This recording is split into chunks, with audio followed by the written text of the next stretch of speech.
Garlic. Oh, wag ka naman bababa, ha? Doon ka na sa barandilla, bababa Kalamansi. ka. Halika na, dadaling kita sa barandilla. Pasok. Ito po yung tubig na mainit. Ayun. Baka ka naman sa pagbaba. Ito po ang aking daily maintenance. Garlic water with kalamansi na wala pang almusal. So, inumin ko na po. Pagkatapos yung inumin to, mag-antay kayo ng 30 minutes bago kayo kumain ng almusal.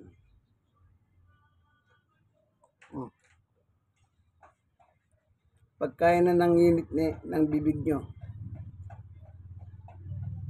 O, alas 7:40. Mga alas 8:15.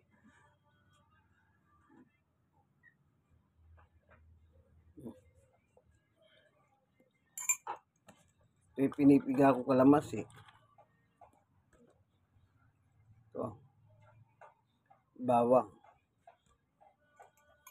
Maganda po sa natin yan. Bawang. Sa daloy ng dugo.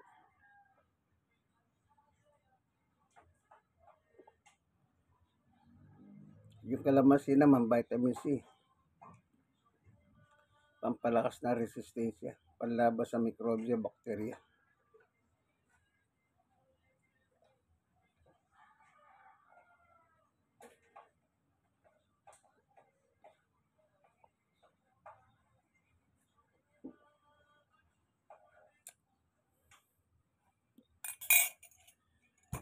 Yan po ang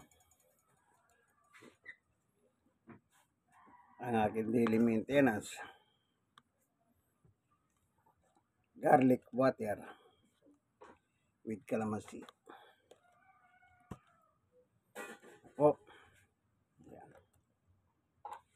After 30 minutes at saka ka mag-almusal, pabayan mo muna magtrabaho dito sa loob ng ating tiyan. Ay, yung bawang at kalamansi. Po, ito po niyang kaibigan, Jesus, Brother Manny Bautista. God bless us all po. Bye-bye.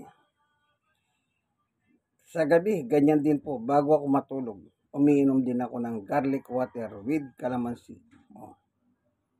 Tandaan niyo po yan. Maganda po sa ating katawan. Vitamin C, ang kalamansi, yung bawang, neutralize our blood. Maganda sa puso.